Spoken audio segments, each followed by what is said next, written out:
being an actor is not the thing that defines you. So much of my identity at the beginning was just caught up in being an actor. And I was like, well, if my career is not going well, then I as a person am not a successful person. And that is a very toxic mentality to have, and it doesn't serve you. I think, yeah, obviously still work at it and still care about it. And no, it's a part of your identity, but it's not your entire identity. Yeah, I think that's really important. Hey there, welcome back to the DNA podcast. My name is Douglas Nyback, and I'm your host on this journey. Today's a very exciting day. We've got phenomenal guest, Zoe De Grand Maison. She's one of the stars of the season of The Summer I Turned Pretty, which is a huge show full of hype and all sorts of wonderful drama, and is really a delight, I gotta say. The show's fantastic. She's also previously on Riverdale, Orphan Black. She's had an incredible career so far, and I feel like she's just getting started. She's highly, highly intelligent, a deeply embodied actor, and getting a chance. This is my first time to meet her, but I've heard so much about her, and you're gonna hear in the podcast, like tangentially I've known her because she's dear friends with a writing partner of mine that I'm developing a series with. So I've heard all these stories about her, and it was super cool to be able to actually sit down and chat with her. She's got a lot of exciting stuff going on, and this show is really popping off, and I very much think that her career is only gonna go up from here. So super grateful to get a chance to chat with this wonderful, wonderful human being. Just the briefest little reminder that if you're new here, to please click the like and subscribe button. These things do really make a huge difference. If you're here on Spotify, please rate us 5 stars. Same thing on Apple Podcasts. Those things like really go a long way in helping us grow this podcast. So thank you for that. So without further ado, let's just get on into it.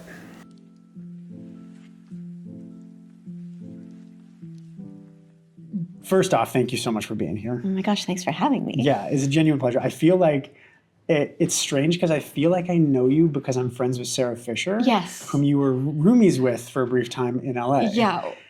And Did she tell you about that? Well, she told me about, so she and I ended up writing a pilot and like developing a series loosely based on some of those experiences. Oh my gosh. So I'm like, oh my gosh, I think it's like, I feel like I know you, but I've never actually met you. And I also am sure I don't actually know you, but you know. Well, yeah. So it's so cool to put a face to the name. And I got to say that this also gave me the opportunity to sit down and like do a bit of actually like watching your acting. I've like known about you tangentially in the industry forever. And I got to say, like, there's something about your performance style that is so deeply embodied, and it's really cool. This is what I noticed. So one of the things that, like, whether you're in a tight or a mid or even a wide, it's like you're always a holistic instrument moving. I don't know if this is something that you like intentionally do, but just even like there's a scene right now from the first episode of Summer I Turned Pretty where you're at a bar talking. Yeah. And it's just like, we go from the tight, and you're so good at filling the frame in a tight. And then like, I'm watching your hands, and I'm watching your body, and I'm watching you just like holistically behave as a human being in all of the coverage. And I'm like, it's so specific and interesting. And I just was really impressed. Oh so gosh, thank you. That's where I wanted to start. That's so lovely. Thank you so much. You're so welcome. I don't know if it's an intentional thing, but right. I guess I'm very, I'm an animated talker, you'll notice today. So I feel like it just kind of bleeds into my acting, whether it's intentional or not. I think it was so, because I feel like in film and TV, so many people, myself included, can become just like, it's so easy to become a bobbing talking head, or like to have the process happen like chest up. Right. And I was like, I don't think that ever happens with you, which is so cool. Well, I'm trying to work on stillness because I'm so bad at it. Oh, yeah. Yeah. So I feel like I have the opposite issue. I mean, some characters allow you to kind of force you to be still, but for the most part, I'm like always just moving around. And I've had people be like, love it. Let's just tone it down a little bit. Just dial it in. Yeah. That makes sense. Yeah. Do you mind, like, I guess like usually starting at the beginning is a good place to start. Do you mind telling me how you like got into this whole craziness of acting? And yeah, I mean, I remember watching Annie as a child and being like, oh, look, she's a redheaded girl like me. And that kind of, that kind of made me feel like it was something I wanted to do. But I was also painfully shy as a child, like wouldn't talk to anyone I didn't know. And my parents just signed me up for community theater classes because they were like, we need to get you out of your shell because this is not good. But I ended up loving it. And it's still to this day, I feel like it's this way for me to kind of experience being more extroverted because like I can play extroverted characters or even like, I don't know, I feel like when I'm on set, you're kind of in this alternate universe.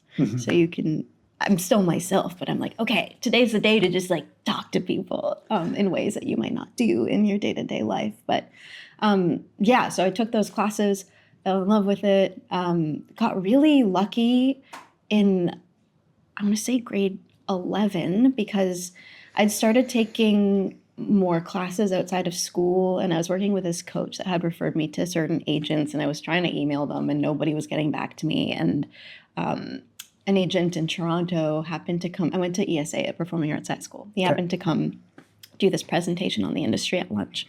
And I was misinformed about the time of the presentation and I was so upset. And I got there as he was leaving and he just turned to me and was like, were you in there? And I said, no. And he's like, I'm looking for a redhead. Come audition for me. And I was like, I've been trying to email you for months and I haven't heard anything back. So that was awesome. And we met up and that's how I got my first agent and the rest is history. Wow. Yeah. And did you start auditioning pretty quickly after that? Yeah. Or? Yeah. Nice. A lot of Degrassi auditions back in the day. Did you get on? No, I think I auditioned for honestly like 10 characters on that show and I got close to a few, but I never got any of them. And that's okay. Yeah. I went through like 2 rounds of that. Like the when I was in my early 20s, like still technically able to play teen, doing some of those, and then later on to play like teachers on the show or whatever. Yeah, you know, really. But I coached so many of the cast. Of course, like, yeah. I hear that you're an amazing coach, by the way. Like so many people. Even my agent, I'm with Julia Schneider, and she's like, so am I. Well, there you go. There it is. There you go. Yeah. She's always like singing your praises. Oh, that's great. That's nice. Yeah. Yeah, Julia was on the pod. Yeah, she's so far. Yes, I saw that. Yeah. Oh, yeah. She's awesome. I'm a big fan of hers. I think she's so because she was an actor and like a pretty successful one. Yes. So she's got such a clear understanding of like the crazy shit that we have to go through. And she's so human. And like I don't know. I feel like she really just values people as people before, like first, and then as actors, which is really nice. And that's kind of a rare thing in this industry. Yeah, like to the degree that I feel like it's a part of her selection process, right? Like it's like she's looking for good humans. Yes. Because I think they tend to, like, I should say good and like whole humans, people who are interested in being humans as well as being actors. Yeah. Because I think they tend to grow into the best actors. Totally. Yeah. And I feel like a lot of people in this industry almost encourage you to like, I don't know, neglect the rest of your life and like only focus on acting. And yes, you need to work at it and you need to be committed, but you're not going to be a good actor, as you said, if you don't have a full life, if you're not experiencing the world, because you're going to have nothing to draw from at the end of the day. Yeah. Imagination only takes you so far. Exactly. And I think that's such a beautiful thing about, it's maybe something that you've experienced because you've been at this for quite some time. You started like 11th grade and you're a grown-ass woman now. Yeah. I have found in my experience that like, it's hard to quantify how I get better. And it's not like technical acting. Right. Like I've had an understanding of all of this. Like I produce, like I know what the lenses do. I know all that. I have an understanding of all of that, but I still think I'm getting better and better. And I think it's just because I am filling out as an internal being. Totally, yeah. Have you found like that? How has that affected your process as you've grown? Yeah, I know. In my head, I'm like, I'm still 18. What do you mean? I guess I feel like I almost have a roller coaster with it where some years I'm just like, oh, I'm crushing it and I'm feeling really good. And like, I don't know, I feel really confident in my abilities. Then you have these little hiccups that kind of, I don't know, impact your confidence negatively. And it's usually when I'm just like not in the best headspace, generally speaking. Sure. And you just work through those. And then I feel like you level up each time, you know? Yeah, I would agree. It's like the Hemingway quote, like we get stronger at the broken places. Exactly. I'm paraphrasing Hemingway there, but I think that's true of actors. All the times that we take those hits and we put ourselves back together, like we emerge stronger. Totally.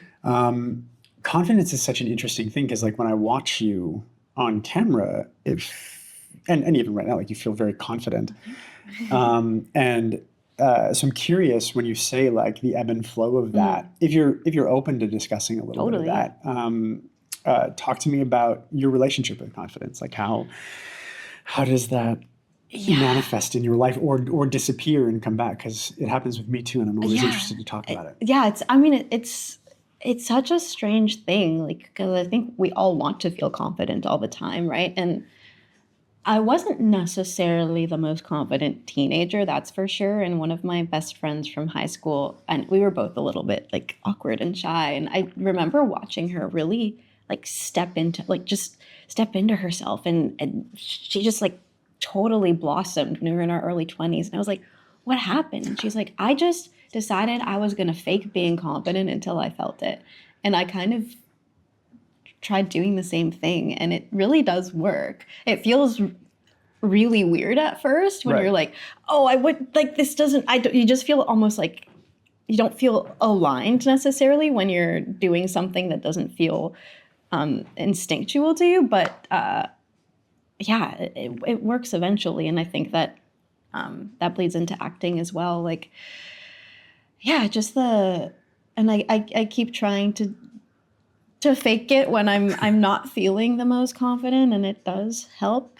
Sometimes I get into these like lulls where I'm just like a hermit crab for a few weeks or months or however long. But in the process, I think I'm trying to work on myself to then like emerge as a better version of myself. Sure, that's great. Yeah, but then obviously the industry too does just impact your confidence.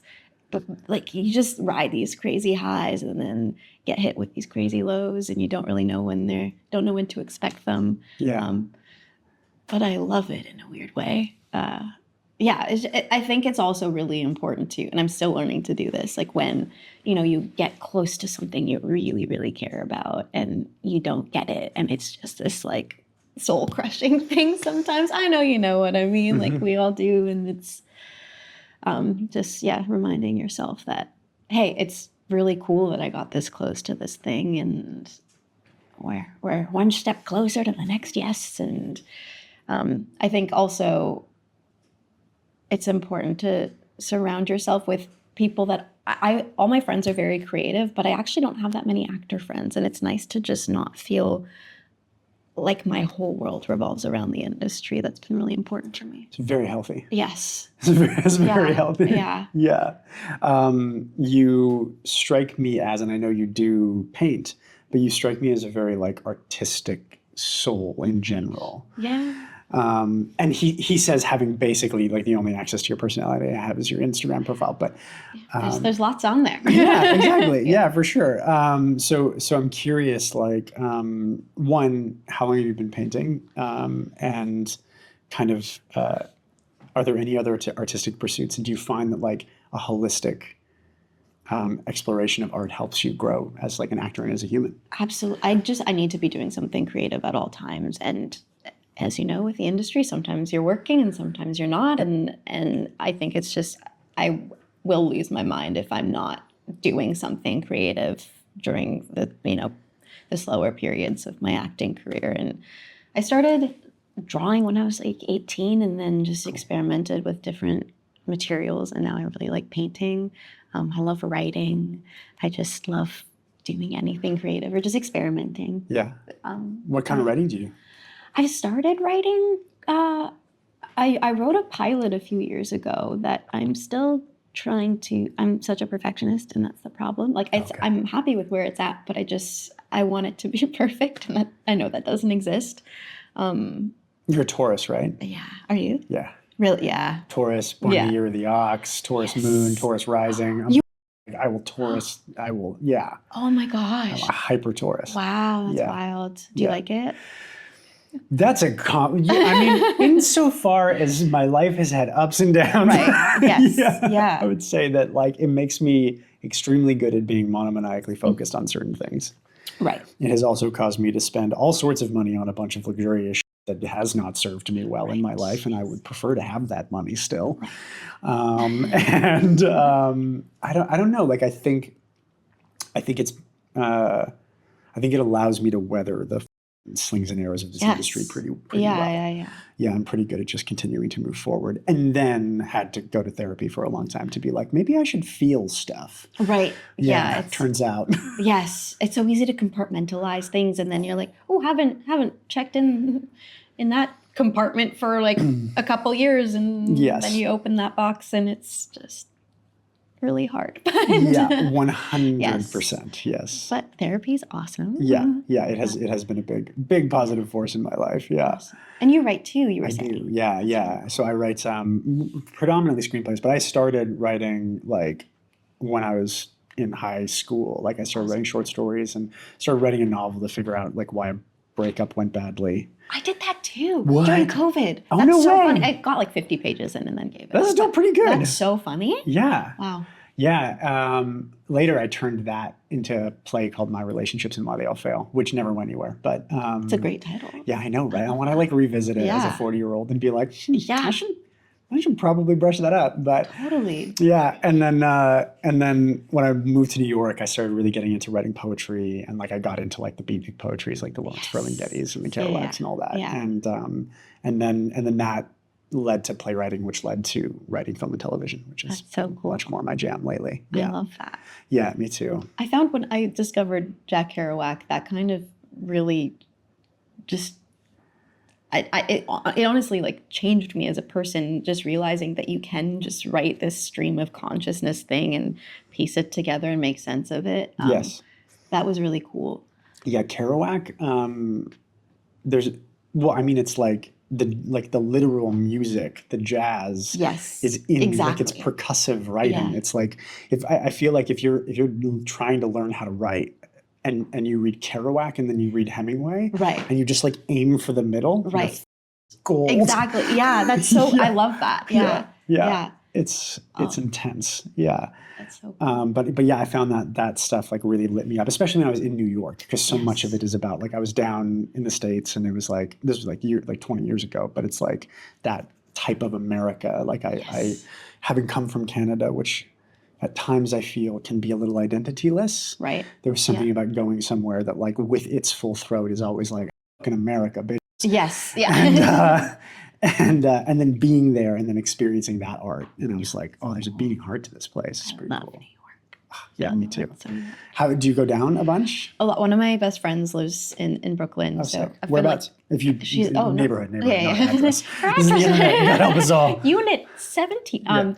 No, she's in Fort Greene, which is so nice. Nice. Oh my God. Yeah. Yeah, I love it there. It's just so insanely expensive. Like, Oh yeah, it's insane. yeah. It makes Toronto feel like baby town for Alex. Yes. Yeah. Yeah. And then with the conversion rate, I'm so glad that my younger self decided to do this. I have an American account that I just, when I work in the States, I will sometimes deposit Smart. the money in there. So now when I go to the US, that's my account that I use. That's because very so I wise. don't have to think about the conversion because it's bad. Oh yeah, it's not good. No. Yeah, no. It's like the visa bills like crush when you come back. It's just like wait, what? I know. Yeah. I know. And then all my American friends come up here and they're like, Oh, "Man, this everything's place is free. like, yeah. Yeah. Your money doesn't. Yeah, it's so funny. I know. Yeah. So back. I suppose theoretically back to. I want to go back to something you were talking about earlier, like like dealing with rejection. Right. Because it's like in looking at your IMDb, like you've worked pretty consistently throughout your career. I could be wrong. I was like looking at the years. I was like, it's pretty stable. Yeah, it's interesting. Like, I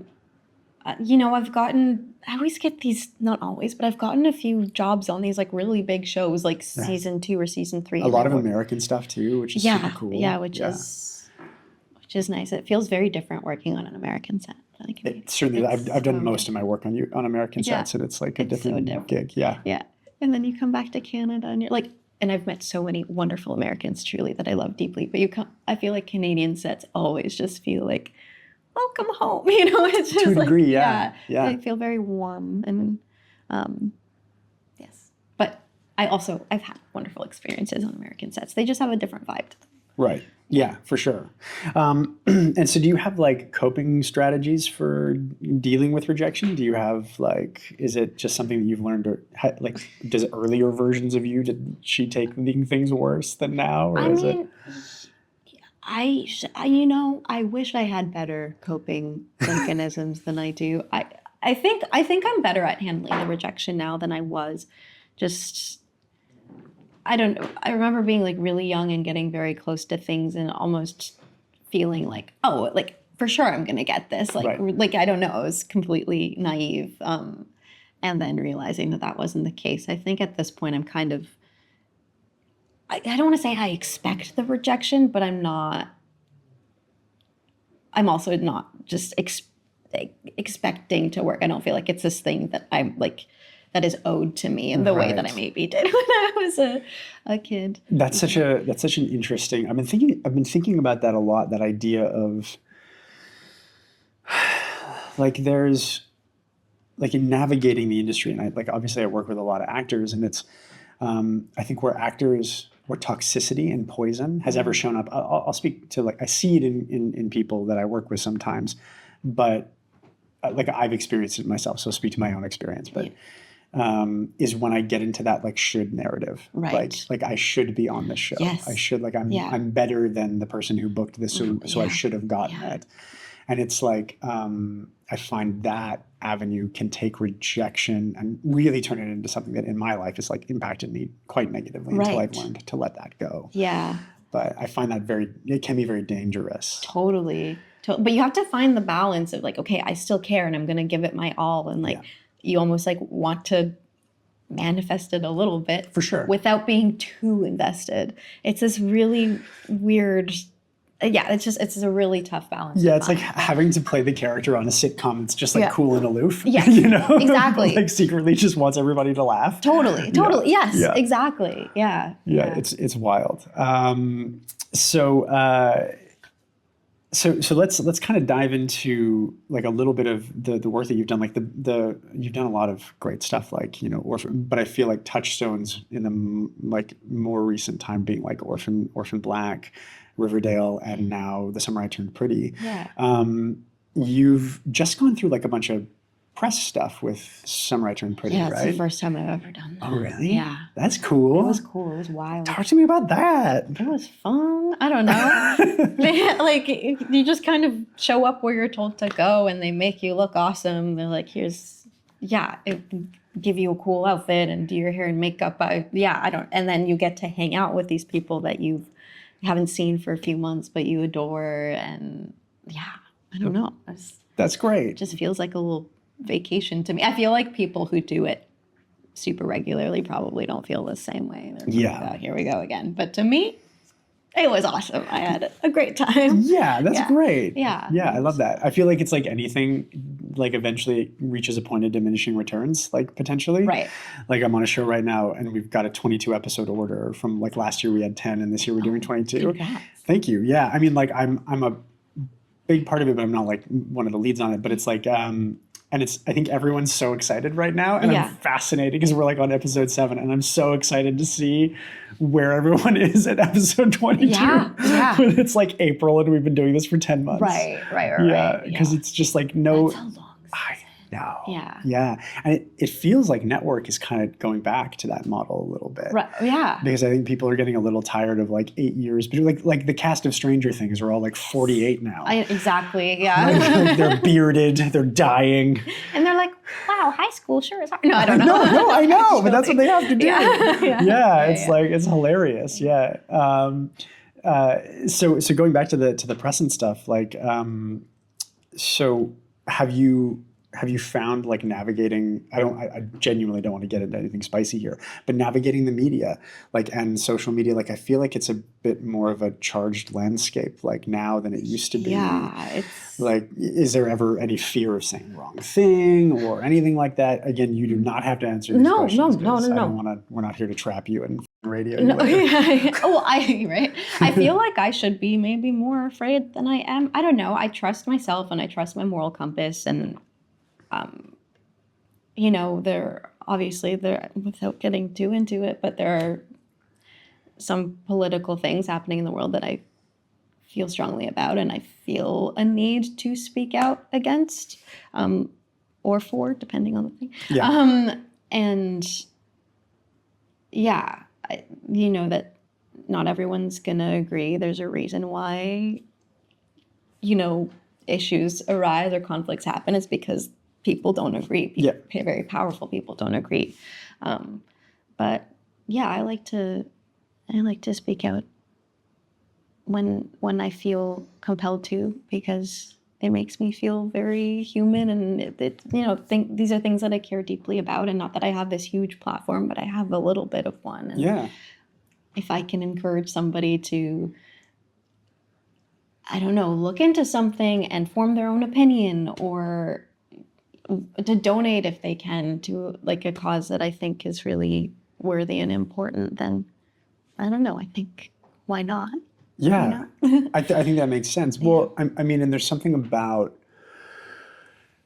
I feel as though in our industry now we're put into this place where simultaneously it's like we're punished for having an opinion, Right. and then we're punished if we don't have an opinion. Yes, you're kind of like, you can't win. So, well, and that's the thing, and I think more and more that concept of, and I think we're seeing more and more actors doing this, because I feel like for the past decade or so we've seen a lot of actors trying to like appease everybody, right? And now they just can't. Yes. So Sydney Sweeney's going to be like, "Well, yes, I would like a lot of money to do a Jeans ad." Right. Yes. And right. people can make of it what they will. Right. Yeah. And so I think that like idea of, well, why don't I just like focus on what's true for me and trust that the audience for me is going to find that, exactly, and it will be helpful to them, and the people that are angry about it are probably going to forget about it within 5 minutes, because everything has a shelf life of 5 minutes now. Exactly. And like, I'm just like, neither of us would ever say anything that's just coming from a cruel place, like trying to,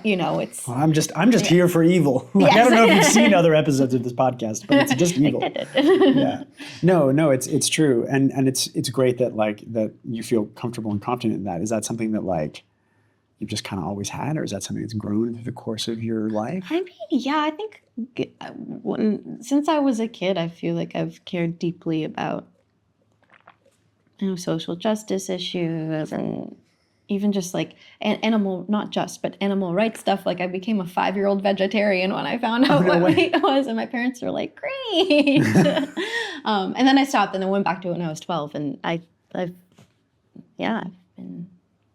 been vegetarian since I was 12. But like that was a thing that definitely wasn't seen as cool at the time, and it was hard. Like you had tofu, and that was it. And, but yeah, I think I was just confident in where I stood on that, and like what felt right for me. And even though it wasn't necessarily the popular choice at the time, so I think I've always had a little bit of that. Nice. Still working on it. Sure. Yeah, you and me both. Yeah. So I want to take a hard left and just start talking about astrophysics. No, we're going to talk about. I'm curious, like, from an acting standpoint, you've been at this for like a pretty long time. You're very good. Thank you. Yeah, I mean, like, you got references, lady. Like, you don't need me to tell you that. No, I appreciate that still. But what at this stage in your life, like, do you find, like, is there anything that feels challenging, or like when you get material that like every now and then, like, you get an audition and you're just like, oh, this scares me. Yes. Is there anything right now that's like it's like a dark forest that you badly want to walk into, but you don't want to walk into, but you do? I find everything a little bit challenging. I think I went through a phase of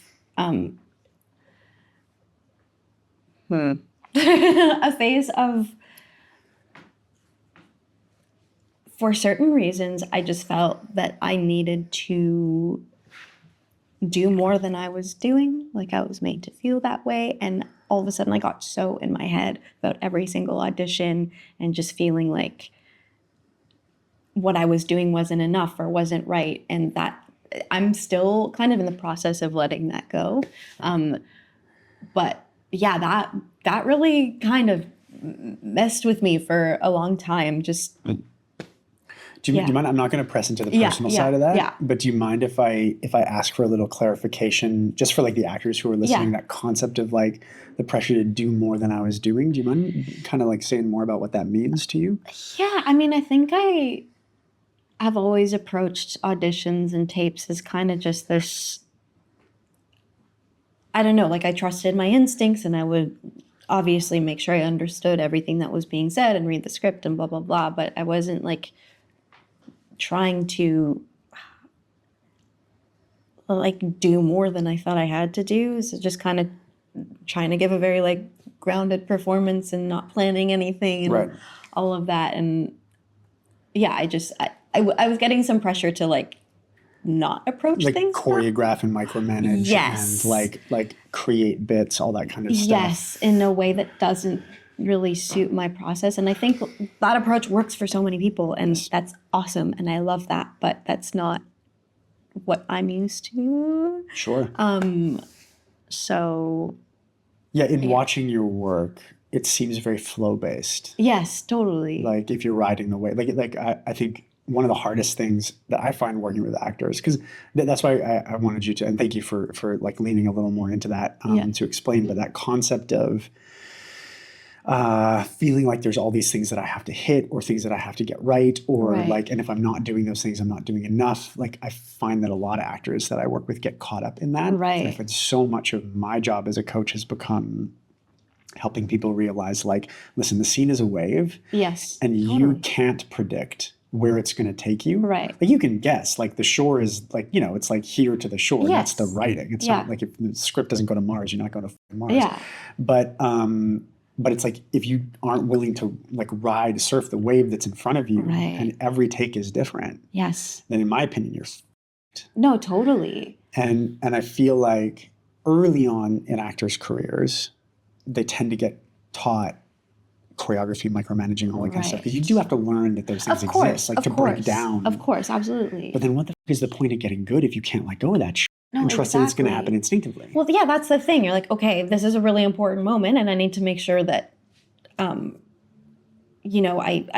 I hit certain things for sure, but it doesn't have to be this pre-planned thing, and you don't have to hit it the exact same way every time. And yeah, that's not what works for me. I know that some actors really are into the choreography and it works wonderfully for them. It's just not my thing. Yeah. I find it can work wonderfully in auditions. Right, yes. Because auditions are an environment you can control. Totally. But as soon as you like get on set and like, everyone's just like, I got a bunch of hand grenades. I'm going to toss them at you. Yeah. It's like, you can't ignore that. No, totally. Unless you're like number one. I guess you could ignore everybody and just do your shit. I'm just doing what I want to do. And I guess it's possible. I don't think you'd be a very good number one. But right. Yeah. So, so you said you're like working to kind of unlearn that. Yeah. So how's that? how's unlearning shit? We're getting there. We're getting there. I think some auditions, sometimes like I'll get really in my head about kind of being in this in-between place now, like wanting to go back to what I know works for me, but then still being like, wait, I should, like, I'm so micromanaging, just,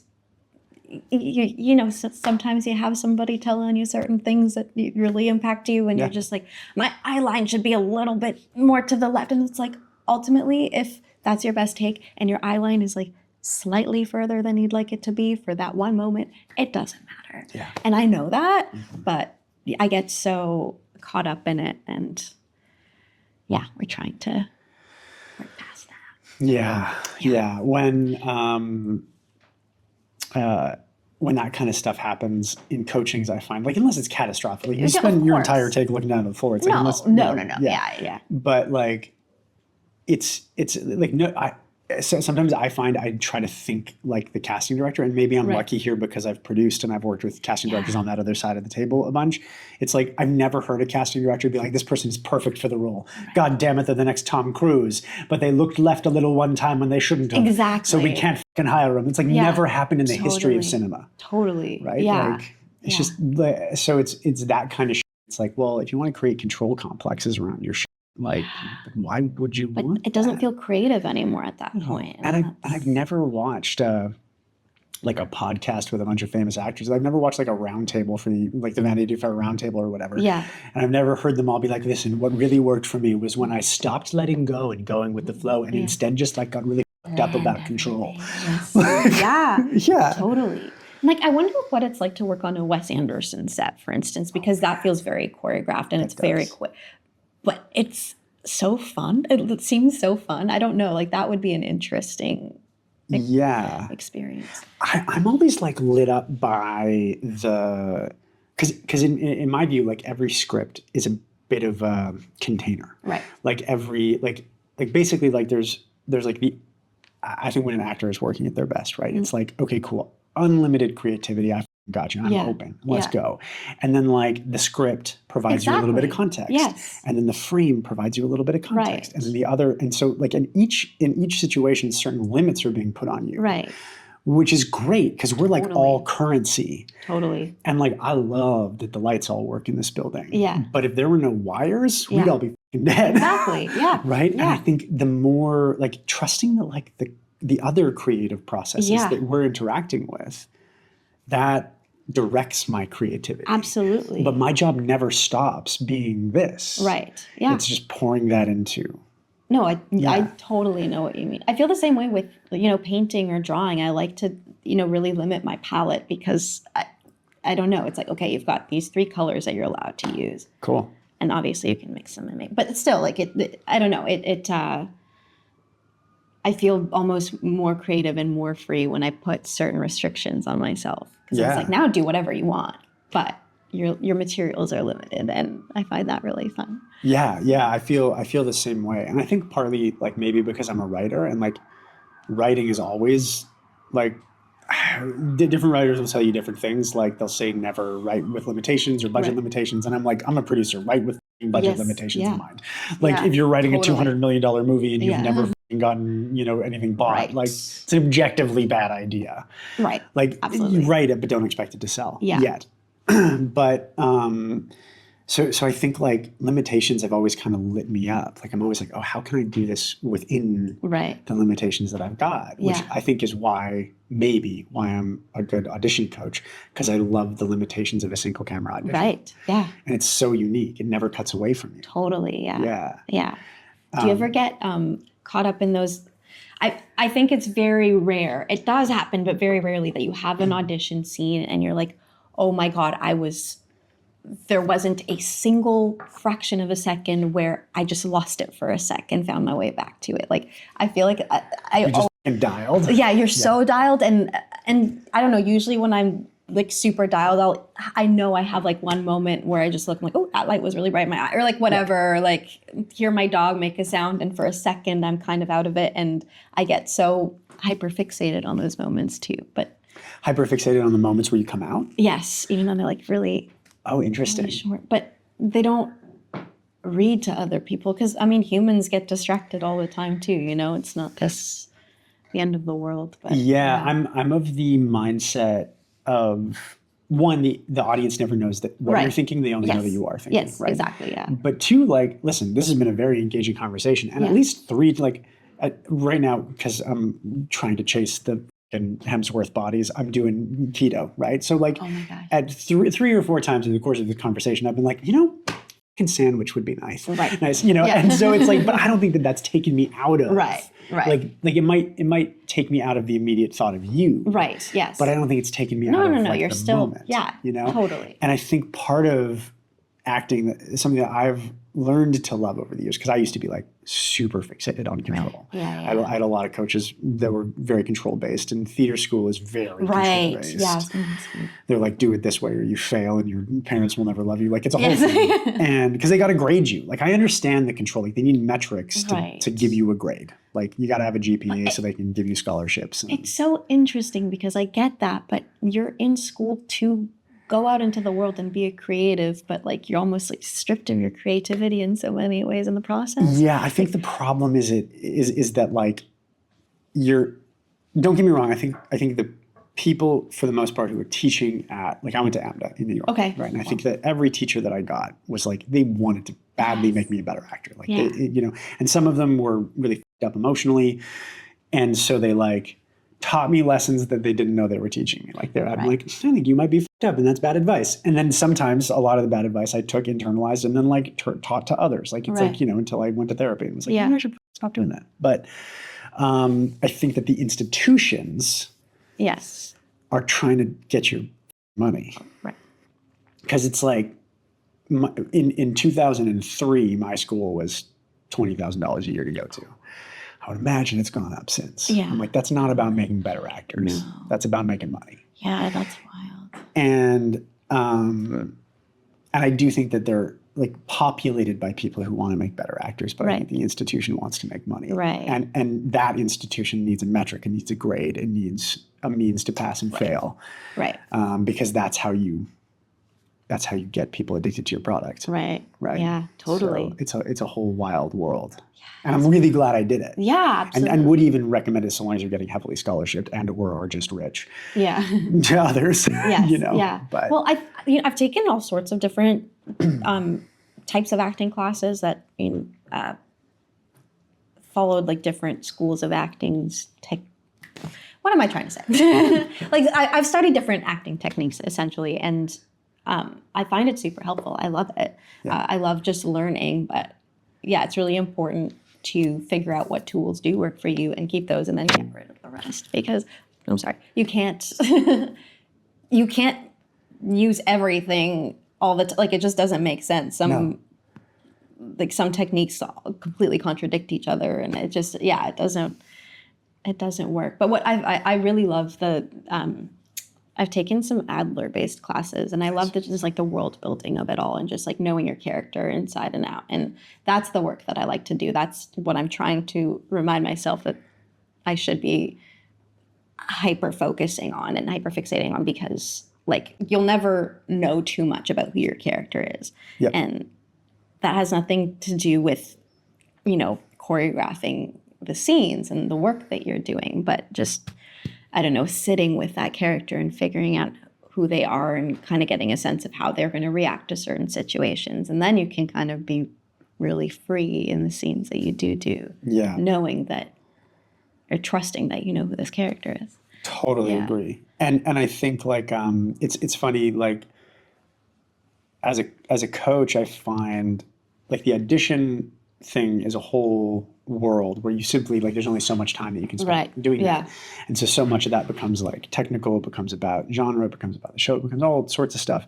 But then so right now I'm like working with a client who's she's on an HBO show right now. Can't say anything else because I'll get sued. But so we did her audition and she booked, and now we're in it. Like she's shooting chronologically, and we get to like really sort of like work through every episode that she's on, and it's like it's just character. Yeah, like it's just world. I love that. And in my mind, getting people ready for set is just like populate yourself to the degree that you know that no matter what is thrown at you, you can respond in a way that's true to your person. Yes. And then you're done. You're good. Yeah. You know, and that like that's how I feel well armed. Right. Totally. When I'm an actor, and I find that's what works the best. It's also more of an advanced like a beginning level actor who's going in to like deliver a pizza on a TV show. Like, right. Yeah.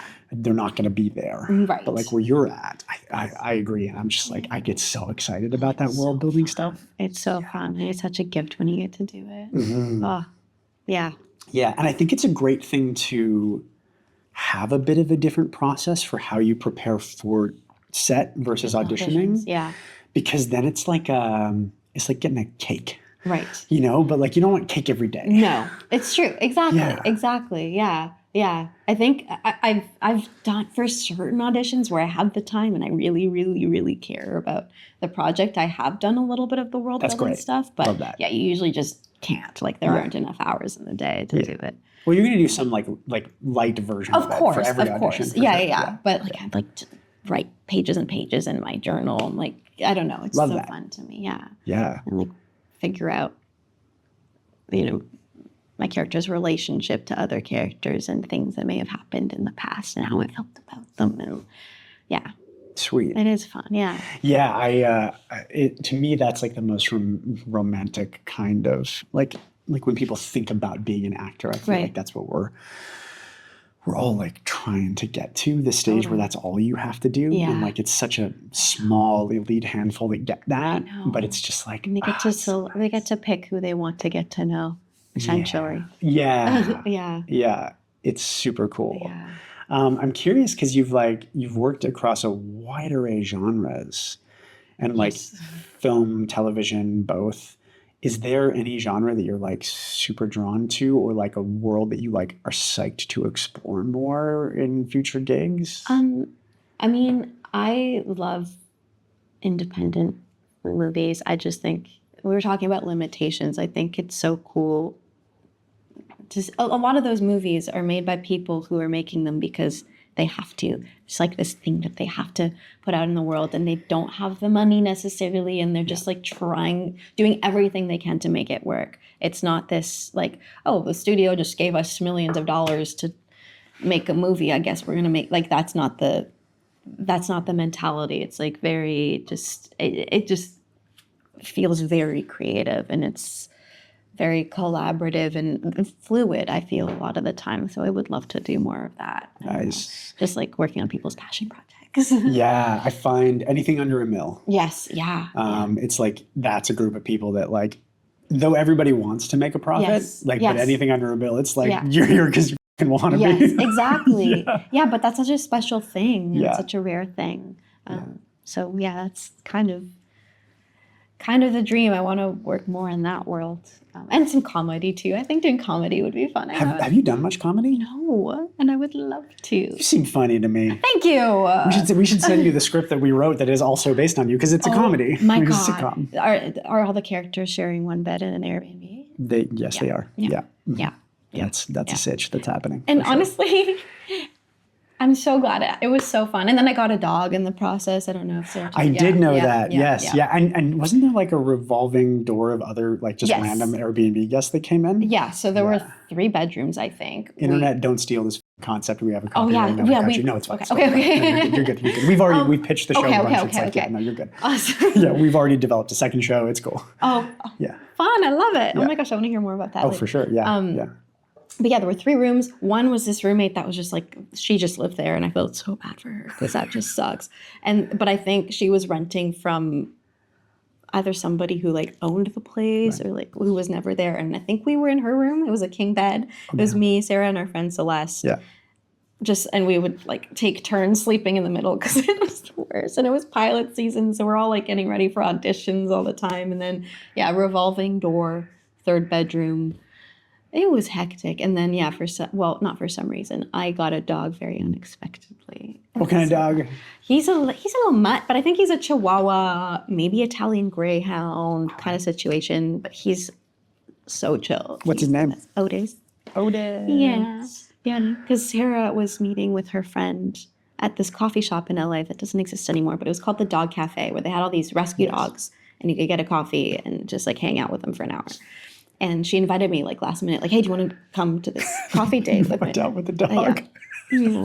Yeah, but I've never had this experience before. I saw him walking in. I was so drawn to him, and he was so terrified. He was this little shaking thing, and then he just slept on my lap the whole time. And the people who worked there were like, he's never done that with anyone before. And I was joking, like, oh, I'm going to take him home. And then we got home that night. I was like, I think I need to go get that dog. So I brought it to our Airbnb. So now it was like 3 people and a dog in this one bed. Yeah. It really does write itself. Yeah. It was insane. I think she had told me that story, and we'd thought about building it into an episode, and then we were like, having a dog on set of a sitcom would be very hard. So I don't think we're going to do that. But yeah, it's fascinating. That's what you could do, like a guinea pig or something. Yeah, that's a great idea. Yeah, right? Yeah, Or they're like just always around. A gecko, like, I don't know, some random Just animal. like go to the gecko cafe. Yeah. All lizards all the time. It can happen in LA. Right? For sure. Totally. How was your time in LA? Did you like that experience? It's like the world's totally different now. Like pilot season doesn't really exist anymore. I miss pilot season so much. Like, I felt just on fire. I don't know. Like, my first pilot season ever was insane. Like, some weeks I had 9 auditions in 1 week. Like, it was not every week, but I was just like, okay, I know what my purpose is right now. Like, this is what I'm here to just like work on what I love and then explore the city a little bit. But that was my main focus. And I just felt like I felt so alive, and it was so fun. And the next year was a tiny bit slower, and then it kind of just Tapered. Yeah. But LA's an interesting place. I mean, I loved pilot season, and I loved, living with my friends and being, just experiencing the most chaotic but fun, like 2 months of my life. But I moved to LA in 2019. 2019. So loved it. I was in the same apartment building as my best friend, and That's nice. it was so fun. And our other friend here, like we just hung out all the time. But I didn't have a car. I was in West Hollywood, so I could walk around and get groceries and stuff. But I just find I don't know if LA is my forever city kind of vibe. It just I do really like the energy in Toronto. I love the I don't know. I love my little community that I have here. It feels. Maybe LA just feels too big for me sometimes. I don't know. Sure. And so spread out.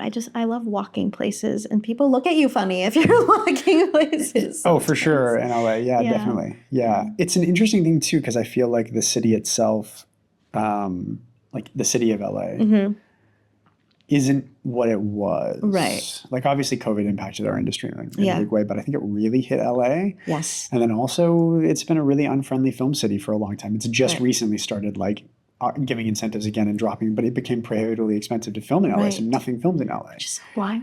Yeah. It is totally crazy. It is crazy. And then also it's trying to shake you off like a bad case of fleas and is on fire for like 4 months out of the year now. So it's like so tough. sad. Yeah. It is. And it's so, I remember finding it so funny, like just being a Canadian actor, and American actors don't understand how, like, we have to want it extra, I think, like whether it's paying for visas every 3 years, which are so expensive, or getting your green card, which is even more expensive. And then you have to be in America for at least 6 months out of the year. Otherwise, like there are all these rules.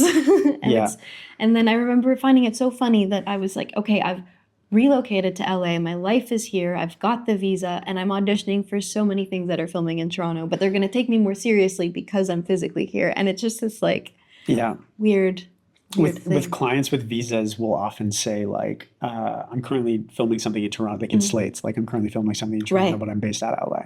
I do that. Yeah. And it's also like, it's kind of true. Like at the end of the day, it's like and I think that there's an element of that like what is that if not the manifestation of like the declaration of I take myself seriously, so take me seriously. Yeah. Wherever you're from. Like it's not, and I think like wherever. Like you don't have to say that you're based out of LA, but it's more about like the mentality of like if you're re-upping your visa, if you're making those choices, like that's a bet every 3 years. That's like a $10,000 bet you're putting on Zoe. Right. Yeah.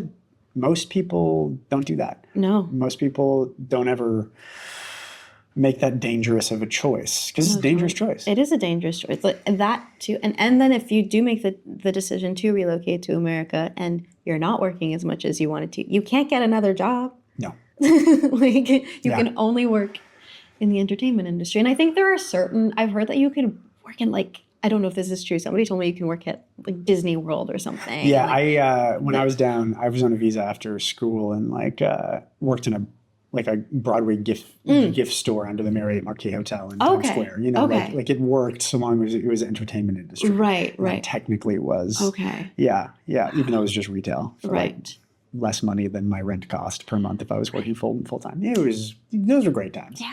But they were great. It was a great city to be a starving artist in. Oh my gosh. Yeah. I want to do it one day. Live in New York. Live in New York? Yeah. It's great. It's a good town. It's so nice. I feel like there's always something very cool happening in that city. And there's like the best of everything.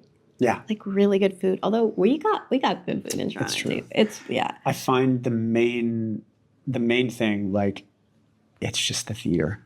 Totally. Like it ruined me to other theater towns. I mean, that being said, I haven't been to London. So it's like, which is just as good, but also they talk slightly funny. So it's like, and I feel like, but you go to a Broadway show and you go like the last show, we went down to see Wendell Pierce in Death of a Salesman. Oh. And it was just like, this is just excellent. Yeah. Like it's like just excellent. Yeah. And it's so dense and it's so incredible. I know. Like no notes. Yeah. The theater there is insane. It's super cool. Yeah. Yeah. Yeah. So you started, you mentioned this, you started in like doing just regional, like local theater. Did you continue theater or did you go right into film and TV? I mean, it wasn't even like I wasn't doing, I've done a few plays and musicals. It wasn't even like they were really like beginner Do you sing? level. Not in a Broadway kind of way, like more like let me strum my guitar and quiet sing. It's with your Instagram profile. Right. Nice. Yeah, exactly. Yeah. I love music and I love writing songs, but yeah, I could never be like a Broadway musical theater triple threat. Sure. I also can't dance. Yeah, I can't dance. I can sing and act, and I can box step in the Oh my corner. gosh. Do you write music? It's funny because when I was in college, I would write lyrics and music with one of my roommates, and we like started writing a musical, and then realized very quickly that like there's only so many things you could focus on at theater school, and writing a musical turns out very hard to do. Right. Yes. So we were I hear. so that kind of went by the wayside, and it's one of those things like singing is something that I continue to do. My voice teacher tragically passed like about a year and a half ago. Yeah, super sad. Young guy, like not young but not old. Yeah, like 60. And so I haven't found a new voice teacher, but I find it's gonna sound weird, but like I find I'm a better person when I sing a lot. No, I get that. Yeah. It's an outlet. It's it's a creative outlet. Yeah. Sarah and I are constantly trying to find a way to write me into one of our projects as a character who just like sing narrates like I'm picking up a glass of water now. I love it. Do it again. I'm setting it down, and so we just like because I'm always doing that. Is theater something that you like would be interested in pursuing? Totally. I would love to. I would love to, especially after I took those Adler classes. And I was like, and we almost exclusively did scenes from plays and like worked on the same scene for 6 weeks. Yeah. Like it was like 10 to 20 minute long. Like they were long. And did you do that here or down in New York? I did it. So I started in LA and then I did like 2 classes and then COVID happened. Fun. So fun. Remember that? I do. It was a delightful time for everyone. My gosh, it was horrible. And so I came back to Toronto and ended up like my mom's friend very generously, she lives in LA, packed up my whole apartment for me. And that's nice. Yeah, it was so nice. But because I kept thinking I'd go back. I was paying rent on it for a year while it was vacant, and finally was like, I should stop doing that. Yeah. Yeah, but I miss it. Anyway, so those classes, and then she started doing Zoom classes instead. So I was able to do that from Toronto, which was great. Now they're back to in person. I can absolutely see you going down to New York and just studying for a few weeks and just being like, this is my place. I know. Well, there's this place. Have you been to Center for Fiction in Brooklyn? No.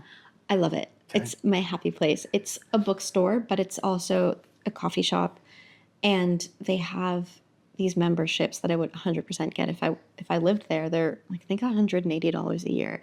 But then you have access to the upstairs, which is like 5 big writing rooms with like big ceilings and windows. 2 of them are quiet rooms. You're not allowed to talk, but 3 of them you can, depending on like what you're working on. They have this outdoor space, and and they also do like authors come and talk about their books all the time. Like Zadie Smith went there recently, like big authors. And the energy of the place just feels so creative. I don't know. I'm so inspired just walking into that building. And it's the coolest thing ever. That's awesome. Yeah.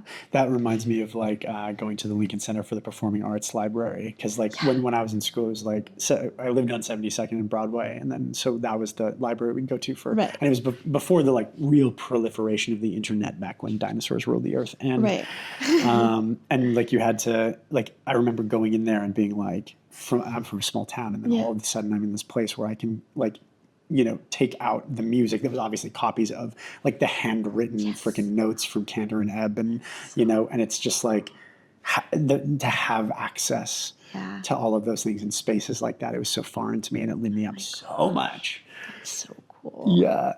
That's so cool. Do you mind if we ask you some questions from the internet that they gave us? Oh my gosh, totally. Sorry, also like haven't talked about the show at all. No, well, sorry, I mean, it's like it's not really like I figured coming into this that like you're obviously you just talked about it a ton, and it's like that's not really what this podcast is. Like I wanted to get to very selfishly. I started this because I was just like I coach so many actors.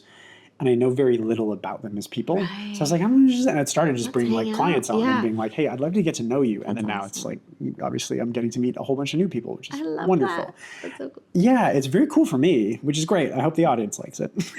Well, I love what I've seen of it. Well, that's nice. Yeah, it's just so nice to hear people's people's own insights, and then I don't know, obviously as an actor I relate to so many people's experiences, so Yeah. it makes you feel less alone, I guess. That's great. Yeah, That's kind of that's the whole good. point. Yeah, exactly. That's great. You're like, oh, I get you, and Go. yeah, I'm just gonna just take a sec to just dab on my haters, Yeah, and then we'll exactly. just it's great. Are there mean people? No, Okay, not good. well. Okay. It's funny because On the like internet. like we've had a couple of like big internet personalities on Okay. that like they have weird little followings that like follow them everywhere and then just like say mean shit about them. Oh, But for the most part, everything has been very positive. get But a that's just copy, like the people. internet. You know, the People are internet. so like, go outside. Yeah, it's a little weird. The Yeah. internet's a little weird. It's weird. Yeah, and I try to have and it's funny because I guess I have had some videos and clips and stuff go viral, and then the first like 100,000 views, the comments are all like actually specific to the content. Right. And then after that, it's like people latched on because they thought this person should have an Academy Award over this person, and then it's just like Right. mean shit. Yeah, right. And it's like, Okay. okay, and then she's like, okay, well, this has become something else, and I don't Yes. need to. Yeah, engage with it. yeah. This is fine, you know. Right. But like, That's yeah. so weird. So okay, cool. I'm gonna look here. We're not gonna ask all of these, but we're gonna ask some. Oh, I was gonna ask this question, and then they asked, and this is great because then I didn't have to think about it. How did it feel entering a show in the third season? Like, what was your experience coming in with a group of people who was like already so established? Well, on this show in particular, You've done 'cause it a couple of I've times. done it, yeah, yeah. it's my specialty. Right. On this show in particular, it was honestly awesome. Jenny Han, who created the show and is a showrunner and writes a bunch of the episodes, she brought everyone in like a week early and just made such an effort to ensure that all the new cast members felt so welcome. And she like hosted these evenings at her apartment, and we like would play games and drink margaritas, and she would like pair us off with the actors from previous seasons who we'd be working with most, to make sure that like she was like, just go talk outside for like 30 minutes and get to know each other, and that was so special and so interesting. Great. Yeah, so I felt very very welcome, and I'm so grateful that she did that. Like, that's such a rare thing. Yeah. So that was awesome, actually. And that's Jenny Han. Jenny Han. Jenny Han. Yeah. Nice job, Jenny Han. Yeah, go Jenny. We Jenny. love Jenny. Jenny, we love that. Yeah. That's great. Yeah, like she's awesome. that speaks to something. I'm now officially off of this list of questions that I said I was going to ask.